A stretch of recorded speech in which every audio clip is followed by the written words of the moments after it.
करीब छात्रू नाले का पानी मशकूक हालत में रंग बदल गया है। इस पानी का रंग सफ़ेद हो गया है, जिससे मकामी लोग खौफ में मुब्तला हो गए हैं। ख़ास बात यह है कि इस इलाके में कोई शांति यूनिट नहीं है, लेकिन इसके बावजूद पानी के बदलते रंग ने बहसों का बाजार गर्म कर दिया है। SDM इंद्रजीत सिंह ने परिहार ने जल शक्ति महकमा के अफसरान को पानी के नमूने लेकर वाक़े की तहकीकात करने के अहकाम जारी किए हैं।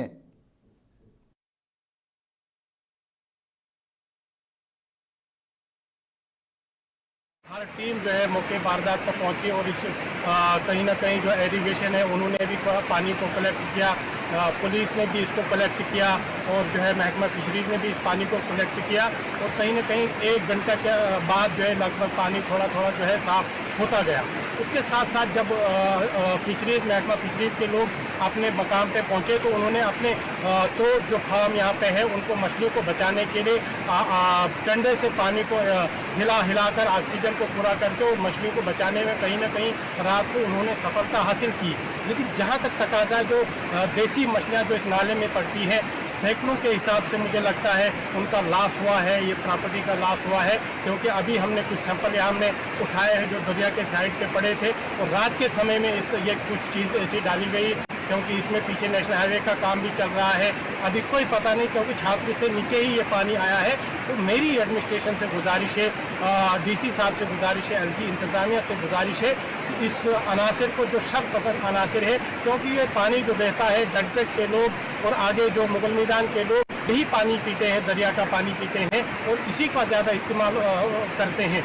और मुझे लगता है कि ऐसा शर्त पसंद अनासर जिन्होंने इसमें कुछ डाला है, जब तक रिपोर्ट वहाँ पे आएगी तब तक एक इन्वेस्टिगेशन इसमें होनी चाहिए। SDM साहब, तहसीलदार साहब, DC साहब और SSP साहब से मेरी मौजबाना गुजारिश रहेगी और LG साहब से मेरी मौजबाना गुजारिश रहेगी जो रात को जो मुगल मैदान के अंदर जो मसला हुआ है, जो रात को पानी का कलर चेंज हुआ जिसका सैंकड़ों के हिसाब से कुछ मछलियाँ भी लॉस हुई है, इसकी इन्वेस्टिगेशन होनी चाहिए और जो भी इसमें मुलविस पाया जाए उस पर जो है कानूनी कार्रवाई होनी चाहिए। जिला किश्तवाड़ के छात्र सब डिवीजन के मुगल मैदान इलाके में बीती रात एक मामला सामने आया जिसने पूरे इलाके में हड़कंप मचा दिया है। दरअसल छात्र नाला जो कि इस इलाके से बहता है उसका पानी सफ़ेद हो गया, जैसे लग रहा था कि किसी ने जैसे इसमें डिटर्जेंट या कोई केमिकल मिक्स किया हो। हालांकि जैसे ही मामला सामने आया एडमिनिस्ट्रेशन हरकत में आ गई और वहाँ पर जो फिश पांड बना है उसमें से जो पानी नाले का जाता था वहाँ से उसको डाइवर्ट किया गया और आसपास के इलाकों में मैसेज किया गया कि लोग इस पानी का इस्तेमाल ना करें। इसी दौरान जो PHE के अथॉरिटीज़ थी उन्होंने वहां पर सैंपल भरे हैं जिसकी जांच आज चल रही है। अथॉरिटीज़ ने हमें जो बताया उनके मुताबिक हालांकि अभी पानी साफ़ हो गया है, लेकिन जो सैंपल भरे गए हैं उनकी जांच होने के बाद ही ये बात साफ होगी कि आखिरकार ये सब हुआ कैसे। जो मुकामी लोगों से हमारी बात हुई है उनका कहना था कि धीरे धीरे पानी बेशक साफ हो गया है, लेकिन नाले के किनारे कई मछलियां जो बच्चे हैं वो मरे हुए पाए गए हैं। लेकिन सबसे बड़ी राहत की बात यह है कि जो मुगल मैदान में फिश पॉन्ड सरकारी बना हुआ है जहां तक बेशतर ट्रोट मछली होती है वो सारी मछलियां सेफ है, क्योंकि तुरंत से कार्रवाई करते हुए वहां पर पानी को डाइवर्ट कर दिया गया था। अभी पूरी तरह से स्थिति साफ नहीं है कि हादसा इतना बड़ा जो अचानक पानी का रंग बदल गया है किन कारण से हुआ है, लेकिन सभी की नज़रें अब जो हैं कि जो पानी का सैंपल लिए गए हैं उनकी जांच रिपोर्ट पर टिकी हुई हैं। अजय शान, गुलिस्तान न्यूज़। कठुआ में तेज रफ्तारी ने जम्मू पठानकोट हाईवे के साथ साथ जिला के सरहदी इलाकों की तरफ जाने वाली सड़कों पर भी तबाही मचा रखी है। तेज रफ्तारी के बाद जिला में 2 मुख्तलिफ सड़क हादसात में 2 अफराद जाँ बहक और 6 अफराद जख्मी हो गए हैं। हादसा जम्मू पठानकोट हाईवे पर चडवाल मोड़ पर और दूसरा पुराने सांबा कठुआ रोड पर हरिपुर इलाके में पेश आया।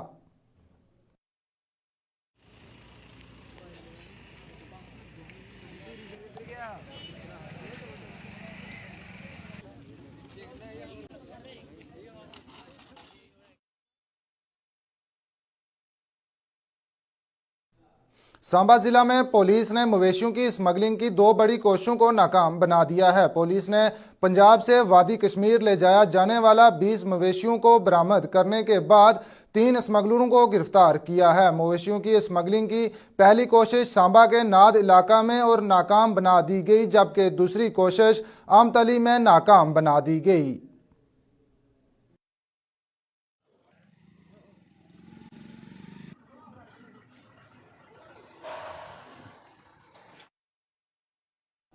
सुरनकोट तहसील कम्प्लेक्स की इमारत खस्ता हाली का शिकार है। इस इमारत में 2 सिविल कोर्ट्स और एसडीएम ऑफिस समेत दीगर दफातर भी मौजूद हैं। दुनिया भर में रोनमा होने वाले जल्जलों के वाक़ात के बाद इस इमारत में वाक़ा तमाम दफ्तर के मुलाजमीन के साथ साथ वकला भी खौफ व हरास में मुब्तला हैं। इन लोगों का इल्ज़ाम है कि इस इमारत को पहले ही गैर महफूज करार दे दिया जा चुका है, लेकिन इसके बावजूद इस दफ्तर में काम जारी है। इन लोगों ने इस इमारत की तामीर पर भी सवालात उठाए और कहा कि जलजले के हल्के झटकों से यह इमारत ताश के पत्तों की तरह बिखर सकती है, लेकिन सब कुछ जानने के बावजूद इंतज़ामिया खामोश तमाशाई बनी हुई है। लोगों ने दफ्तर को इस इमारत से दूसरी जगह मुंतकिल करने और इस इमारत को गिराकर नई इमारत तामीर करने का मुतालबा किया।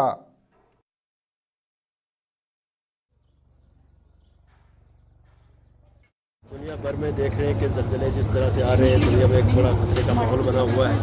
और तुर्की को देख लीजिए आप, के साथ साथ आप शाम को देख लीजिए, सीरिया को देख लीजिए, और भी बहुत सारे मुल्क में जो है ज़लज़ले आए हैं और बहुत ज़लज़ले खतरनाक किस्म के आए हैं। इसी की निस्बत जो पेशन गोइयाँ चल रही है इस वक्त मुतल्लिका हकाम की जानब से, जो ज़मीन के ताल्लुक से जानते हैं कि ज़मीन की असल नौयत क्या है, वो किस किस्म का ज़लज़ला आ सकता है, उस किस्म की जो चल रहा है पेशन गोइयाँ जारी हैं। बताया गया है कि ज़लज़ला आने वाला है, जम्मू कश्मीर भी एक हाई थ्रेट पे है।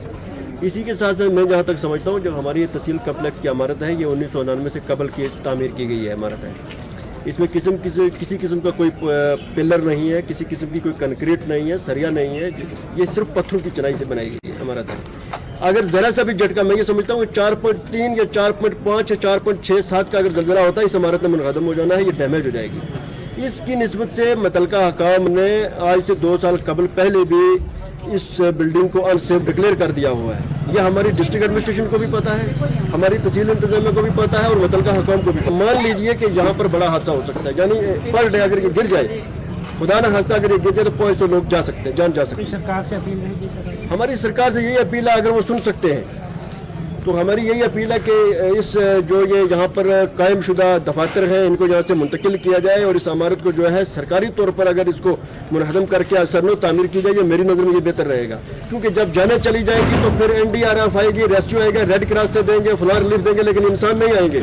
तो मैं ये समझता हूँ कि रेड क्रॉस से और रिलीफ देने से बेहतर है कि इसी इमारत को बनाया जाए ताकि इंसानी जाने बच सके। तकरीबन ये सामने के छज्जे और जो भी इसका स्ट्रक्चर है वो तकरीबन आधा जो है वो डैमेज हो चुका है और इसको अनसेफ डिक्लेयर कर दिया गया है। यहाँ पे 5 मजिस्ट्रेट, ट्रेजरी ऑफिसर, कम से कम मिनी सेक्रेटरी इसको कहा जाता है यहाँ सुरनकोट में। दिन में कितनी रफ्तार, कितने लोग होते हैं?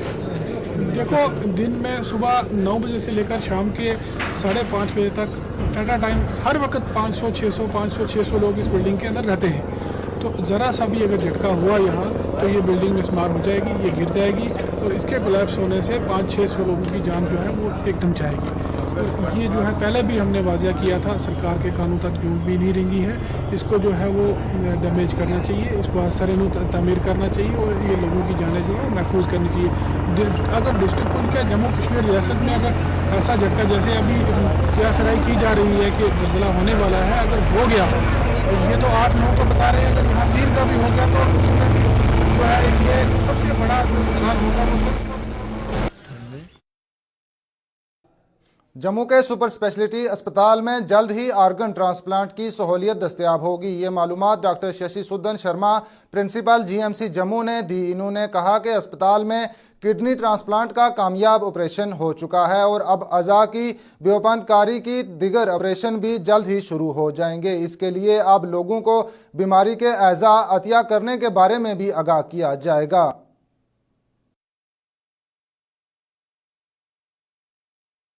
ऑर्गन टिश्यू ट्रांसप्लांट ऑर्गेनाइजेशन हमारे यहाँ पे जो UT of Jammu and Kashmir की है वो GMC जम्मू में है और इसमें है कि ऑर्गन ट्रांसप्लांट्स का जो प्रोग्राम और ऑर्गन डोनेशंस का अभी जो हमने किडनी ट्रांसप्लांट का यहाँ सिलसिला जारी हो चुका है हमारे मेडिकल कॉलेज में सुपर स्पेशलिटी में। इसमें लाइव डोनर्स थे, यानी नियर्स एंड डियर्स, ज़्यादातर मदर्स ने या वाइफ्स ने या संबंधियों ने ऑर्गेन्स डोनेट किए। एक दूसरा एस्पेक्ट है इसका डिजीज्ड ऑर्गन डोनेशन, यानी जो अनफॉर्चुनेट ब्रेन डेड हैं कोई रोड ट्रैफिक एक्सीडेंट हो गया, कोई डिज़ास्टर हो गया और ब्रेन डेथ हो चुकी होती है लेकिन हार्ट चल रहा है उनका, बाकी बॉडी ठीक है, तो वो पोटेंशियल डोनर्स होते हैं। हमारे भारत में देखा गया है कि साउथ इंडिया में ये जो ऑर्गन डोनेशन का काफ़ी सक्सेसफुल चल रहा है सिलसिला, और छोटे डिस्ट्रिक्ट हॉस्पिटल्स में भी ये डोनेशंस हो रही हैं। लेकिन हमारे नॉर्थ इंडिया में सिर्फ पीजीआई चंडीगढ़ ही बहुत अच्छे से ये डिजीज्ड ऑर्गन डोनेशंस में सक्षमता कर पाया है अपनी। सारे स्टेक होल्डर्स जैसे ऑर्गन रिट्रीवल टीम जो है वो कहीं से आ जाती है, कहीं भी रिसिपिएंट है हमारे भारत में कोई जिस जगह पे हार्ट ट्रांसप्लांट हो रहा है, अगर बेंगलोर या चेन्नई में जैसे देखा गया है कि 15 से 20 हार्ट ट्रांसप्लांट होते हैं भारत में, तो बहुत सारे हार्ट्स की ज़रूरत है, सप्लाई डिमांड गैप है। तो ये एक अनफॉर्चुनेट डिजीज जो ब्रेन डेथ था उससे 7 से 8 जिंदगियां बच सकती हैं। Liver, pancreas, small bowel, heart, 2 kidneys, 2 lungs वो डोनेट कर सकता है। तो एक ग्रीन कॉरिडोर हम क्रिएट कर पाएँ और एक सक्सेसफुल डिजीज ऑर्गन डोनेशंस हो पाएँ, इसके लिए आज एयरपोर्ट अथॉरिटी, हमारी यहाँ की और ट्रैफिक पुलिस, यहाँ की लोकल पुलिस, फोरेंसिक, ये सारे डिपार्टमेंट्स ने इकट्ठे बैठ के एक फिर से सलाह की है कि जल्दी ही हम पहले मॉक ड्रिल्स करेंगे और फिर ये प्रोग्राम यहाँ पे शुरू हो जाएगा। सेंट्रल संस्कृत यूनिवर्सिटी जम्मू में जल्द ही 3 रोज़ा शमाली इलाकाई यूथ फेस्टिवल का इनकाद किया जा रहा है। ये यूथ फेस्टिवल 20 फरवरी से शुरू हो रहा है जो 22 फरवरी को ख़त्म होगा। आज जम्मू में एक प्रेस कॉन्फ्रेंस के दौरान यूनिवर्सिटी के डायरेक्टर प्रोफेसर मदन मोहन झा ने बताया कि इस यूनिवर्सिटी फेस्टिवल का इनकाद श्री माता वैष्णो देवी श्राइन के तावन से किया जा रहा है, जिसमें शुमाली हिंदुस्तान का ये यूनिवर्सिटी कैंपस हिस्सा ले रहा है। फेस्टिवल है जो हमारे कैंपसों में, हमारे आदर्श महाविद्यालयों में छात्र संस्कृत के छात्र होते हैं, उनके लिए भी क्रीड़ा प्रतियोगिता है जो जोनल लेवल पर है और इसमें छात्र उत्साह से भाग लेते हैं। और देखेंगे कि संस्कृत में कबड्डी भी होगा तो उसकी कमेंट्री संस्कृत में होगी। जो भी कंप्यूटेशनल संस्कृत का भी, संस्कृत और कंप्यूटर का, इसकी भी प्रतियोगिता होगी। संस्कृत गीत कंपटीशन है, संस्कृत नाट्य कंपटीशन है। तो ये सब छात्र, सारे छात्र, संस्कृत के छात्र को भी अगर ये सब करने का मौका मिलेगा तो संस्कृत के प्रति रुचि बढ़ेगी। इसलिए यह इस यूथ फेस्टिवल का आयोजन किया जा रहा है जो जोनल लेवल पर है और इसको हम इस वर्ष माता श्री वैष्णो देवी श्राइन बोर्ड के साथ मिलकर आयोजन कर रहे हैं, वह कटरा में है। इसमें हमारे 10 कैंपस भाग ले रहे हैं जो हरियाणा, उत्तर प्रदेश, हिमाचल प्रदेश, उत्तराखंड, जम्मू कश्मीर के 10 कैंपस हैं। कल यानी हफ्ता को मुल्क भर में महाशिवरात्रि का त्यौहार मनाया जाएगा। शिव और पार्वती के लिए वक्फ इस त्यौहार को मजहबी जोशो खरोश के साथ मनाने के लिए जम्मू और कश्मीर में तमाम तैयारियां मुकम्मल कर ली गई हैं। अगर हम जम्मू के ज़िला की बात करें तो यहाँ शिव दामू के शेड बनाए जा रहे हैं जिन्हें बहुत खूबसूरती से सजाया गया है। शिव दामू में सुबह से ही अकीदत का सैलाब शुरू हो जाएगा, जिसके पेश नज़र यहाँ सिक्योरिटी के मजबूत करने के साथ साथ दीगर इंतजाम भी किए गए हैं। ये तो हर साल काफ़ी अच्छे तरीके से हम मनाते हैं, हर तरीके से जनता भी जानती है, क्योंकि पहले कई बार महामारी या बीमारी से जूझना पड़ा। काफ़ी अच्छे तरीके से सभी देशवासी जितने भी हैं कंपनसेट करते हैं, एडमिनिस्ट्रेशन कंपनसेट करते हैं। और जो हमारी शिव बारात वो भी धूमधाम से एक मनाई जाती है JNK में, क्योंकि मीडिया का सहयोग भी मिलता है, एडमिनिस्ट्रेशन का भी, सभी का हमारे को सहयोग मिलता है। और हमारा प्लस आज तो बड़ा दिन है शिव बारात का, और कल जो महाशिवरात्रि का 2 दिन लगातार पूजा चलते रहेगी दिन रात। और प्लस हमारा एक भंडारा भी है जो शिव बारात का लंच है, वो मिलेगा 26 अपना फरवरी को। सिक्योरिटी कंपनसेट करती है, सिक्योरिटी अपना एडमिनिस्ट्रेशन सारा हमारे साथ हर साल ये चलते आई है, और हर साल हमारे को अपना JKP सभी का सहयोग हमारे को मिलता रहता है। मैं भगवान शिव से की पूजा शुरू से करती आई हूँ, और महाशिवरात्रि पर्व मेरे लिए बहुत एक फेस्टिवल की तरह का होता है जो मैं हमेशा मनाती आई हूँ। और जहाँ तक अंदर की अरेंजमेंट की बात है बहुत अच्छी है और बहुत अच्छे से दर्शन कर पा रहे हैं। भगवान की दया से यहाँ पे हर चीज़ बहुत अच्छे से, फैसिलिटीज़ भी अच्छी, सिक्योरिटी भी बहुत अच्छी है और जितना हो सके आप आसपास देख सकते किसी को, कोई बंदे को कोई प्रॉब्लम नहीं है, सब इजीली हो रहा है। शोगा पर यहाँ की प्रशासन वगैरह ने काफ़ी अच्छे से प्रबंध करके रखे हैं, तो इसका मतलब है कि हर इंसान अच्छे से दर्शन कर पाएगा और अपनी मनोकामनाएं पूरी कर पाएगा। भगवान से बस यही चाहते हैं कि जैसे कोविड आया है वो कोविड वापस ना आए और हर एक बंदे की ज़िंदगी में खुशहाली बनी रहे और हर बंदा अपनी ज़िंदगी में तरक्की करे, इस देश का हर इंसान। मैं आने वाले जो पवित्र त्यौहार है हमारा, इसकी मैं सभी को शुभकामनाएं देता हूं और मैं उम्मीद करता हूं कि जो पिछली बार जो हमारे जहां श्रद्धालु आए थे और जिस किस्म की ये रौनक जहां थी, उससे भी इस बार जो है वो बढ़िया रौनक रहेगी और बढ़िया जो है उसके प्रबंध रहेंगे, उनको जहां रिसीव करने के, दर्शन करवाने के और उनके आने जाने के जो है उससे भी बेटर हमारी कोशिश रहेगी कि हम कर पाएँ। इसी के साथ जो है मैं आपसे अपील भी करता हूं कि जब इस ऐसी किसी जगह पे लोग आते हैं तो वो अपना कम से कम सामान लेके आएँ। आपको उस दिन थोड़ा नियम से आना है जहाँ, क्योंकि नीचे ही जो है वो ट्रैफिक बंद कर दी जाएगी और अगर बहुत ज़्यादा चीज़ें आप कैरी करेंगे, उनको रखने में भी प्रॉब्लम आती है। तो आप जब भी जो लोग जहाँ दर्शन के लिए आए वो एक मिनिमम अपने साथ जो है वो चीज़ों को लेके आए, लाइन में लगकर दर्शन करें और बड़े ही अच्छे स्वभाव से जो है जहाँ खुश होकर जाएँ और सहयोग करें। जहाँ भी ज़रूरत पड़े जो है मैनेजमेंट के साथ भी सहयोग करें और मैनेजमेंट और डिपार्टमेंट भी जहाँ श्रद्धालुओं को ज़रूरत पड़े वहाँ सहयोग करें। Thank you. और जहाँ पे शिवरात्रि, कल शिवरात्रि है, शिवरात्रि पे सब लोग आएँ, जहाँ पे साधुओं की बावली में स्नान करें, जहाँ स्नान करने से आपके पाप धुल जाएंगे, क्योंकि सबसे प्रसिद्ध जहाँ पे कम से कम भी कोई 10-12 कुंभों का पानी, गंगा जल जो है वो इस बोली में डाला जाता है। इसके साथ ही उर्दू खबरनामा इख्तिताम पजीर हुआ। कल फिर होगी मुलाकात, दीजिए इजाजत।